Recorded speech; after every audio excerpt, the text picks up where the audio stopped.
Welcome back.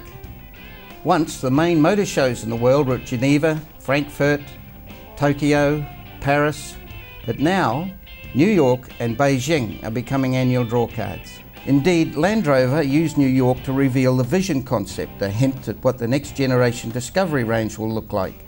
There won't be one Discovery model as there is now, but a whole family using the nameplate.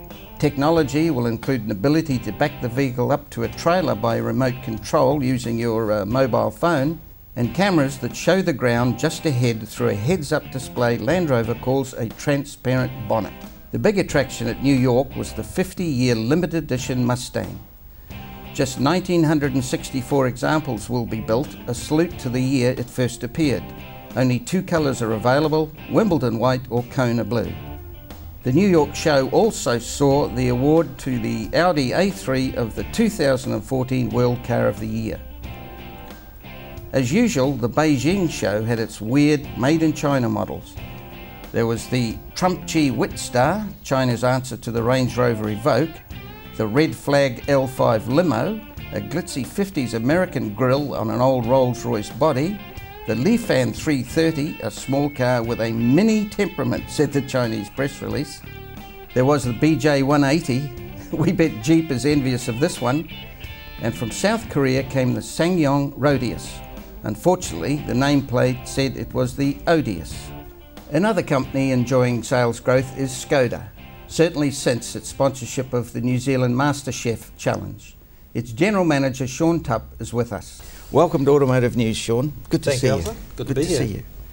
Skoda's profile's lifted a bit recently. You've got the sponsorship of MasterChef. Yes, yeah. This is our fourth season now. It's worked very well for us. It is. It's a very well watched program and has a great following. So it's great for our brand and a good fit. Is there something tangible about this? You know, I mean, can you quantify the presence on TV with MasterChef, with sort of sales or awareness? Hard to, I guess, marry the two. Certainly brand awareness. So with the following that it has, it's certainly, I think, lifted our profile, which is one of the aims. And food has a good, I guess, correlation with our industry, with the brand. And Ray McVinney is a brand ambassador. Yep. So it works well for us. There's a lot of room in Skodas. Always has been. You know, yes. I mean, you go into your big model is superb. The boot is huge. The back seat, room around the feet, everything. You still got the umbrella in the door. Yes, that's borrowed from Bentley. Yep. No, we've had a bit of uptake with taxi companies, not with corporate as yet. There has been past discussions. I think the Superb is a perfect vehicle. So the legroom in the back is very limousine-like.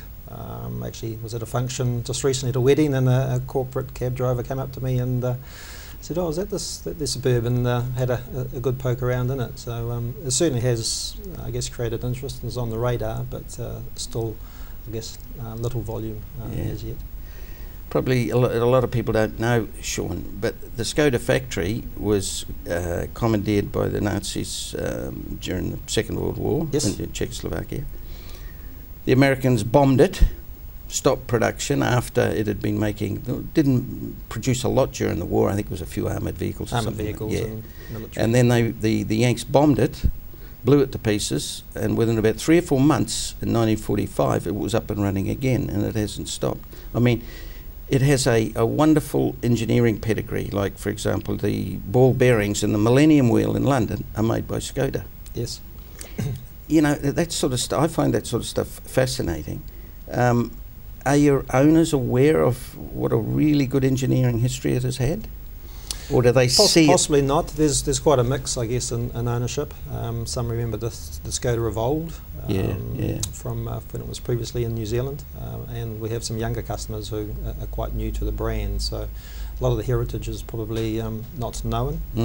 But yeah, I guess the Czech people are very proud of the Skoda brand, and of course when Volkswagen took it over in sort of '91, Volkswagen Group.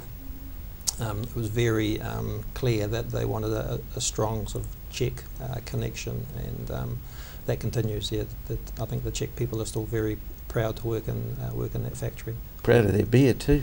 Yes, because beer drinkers in the world beat Kiwis actually. Yeah, which would surprise me, but it's not a bad drop. Yeah. All right, what's your most popular model in New Zealand? Octavia. Octavia. So mid-range. Actually, probably more upper range. Yep. The Elegance models and certainly the RS Octavia is probably our highest order intake. So it's more probably upper level than entry level. Did the Yeti success surprise you? Because it did. Initially it looks a bit awkward and that sort of thing, and then once you know, you have a love affair with that thing. Certainly when you drive it, it's different. Right? It's very much an individual vehicle. Oh, it's a fun car to drive as well. I guess Jeremy Clarkson put it on the map a little bit. He actually loved it and raved about it, and you never know which way it's going to go with him. But we've just had huge success. Last year we doubled sales, and we've just launched a new facelift Yeti, so we expect that to continue. And so last year you did just short of 700 sales? Yep, 690. 690. This year? 850 plus. You going to do it? Yes. Certainly on track for that. We've got a lot of new models which we launched late last year with the Octavia, the facelift Superb, obviously the small Citigo and the Rapid liftback. We've just recently launched the Rapid Spaceback, which Kiwis tend to have a love affair with hatchbacks, so that should work well, and of course the Yeti facelift. So we've got a good lineup now. Now that little Citigo, I think it's a little cracker. You didn't bring many in. You haven't, and obviously you haven't sold many. No, it was a bit of a trial, just to see how it sort of slotted into the market. I thought it was a great little car. It's fun to drive. I think it's well priced, sort of starting at $18,990, and I think it sort of portrays the brand also very well. Knees and toes and nose and toes. Yeah, heaps of space, still heaps of space, in even in a little Citigo. Yeah. Sean, good to see you. Thanks for coming in. Thank you, Alistair. Pleasure. We'll be back soon.